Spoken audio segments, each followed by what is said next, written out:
I do teach seminars too, and medical personnel are the hardest people to teach cut man Yeah. skills to, because they have medical training and they want to treat it like they would is a person coming into the emergency room had, swelling in their eye or a cut above the eye. And I'm like, this is different. You Hmm. have about 45 seconds. You just want to stop them from bleeding and have them go back out there, which is real, like, counterintuitive to what a doctor would do if you walked into the emergency room with a big Yeah. gash on your face. They're going to clean it, they're going to diagnose it, they're going to look at it, probably stitch it. Like, Hmm. that happens after the fight. But I'm like, it's kind of weird. Our job is to make injuries, kind of clean up the injury the best we can so they can go back out there and Hmm. hopefully not get further injured. Yeah. Yeah. Exactly.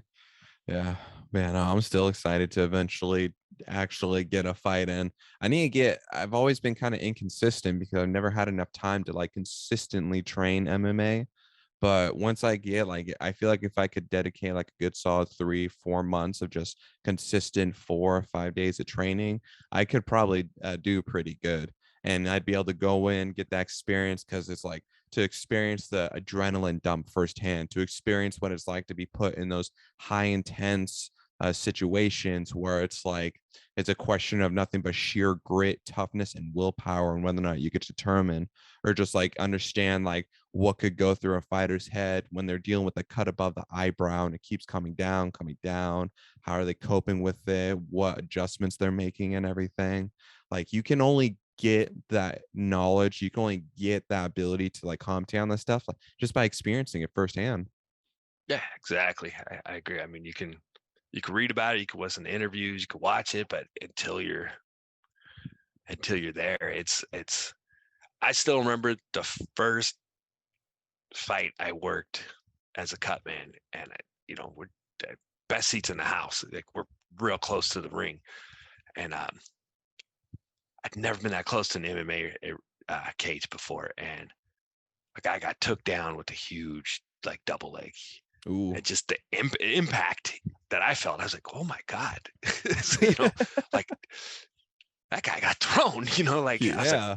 just kind of threw me back for a minute, and like, and then, like, the first guy that got cut, where I'm like, I got to go in and do something. And it's kind of, you know, I still get nervous. I get more nervous working as a cutman than I ever did in any kind of competition, because and I thought about it, and I'm like, well, when I was competing, be it jujitsu or boxing or even wrestling in high school, if I made a mistake, I lost.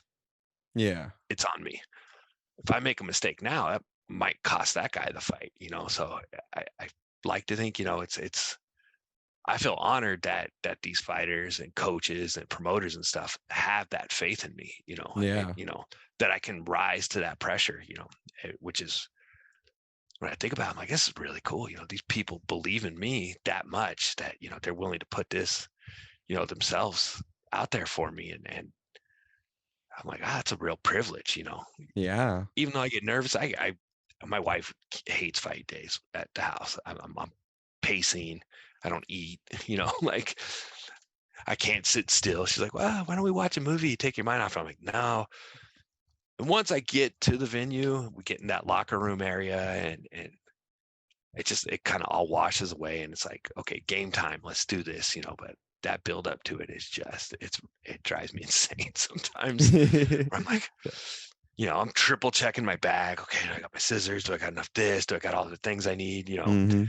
And yeah, she's like, I hate fight days because those 3 or 4 hours until you leave are just, she's like, your energy is too much for me. Exactly. That's exactly how I am because I'm actually very surprised myself that I haven't gotten as much nerves as I thought I would because I've always been socially awkward too and everything. So like reaching out to people on my own has always been something I'm like, "Ugh, I don't want to. I really don't." But then like just once I dive into it and I get over the panic of like, okay, I have all my equipment, there's nothing going to go wrong with the equipment. Always something goes wrong, but it better not go wrong. But then I just jump into it and it's just like I feel like I'm in my element and everything. Like when I was at the weigh-ins interviewing the fighters, and then we're doing the pictures and everything, it was freaking wild.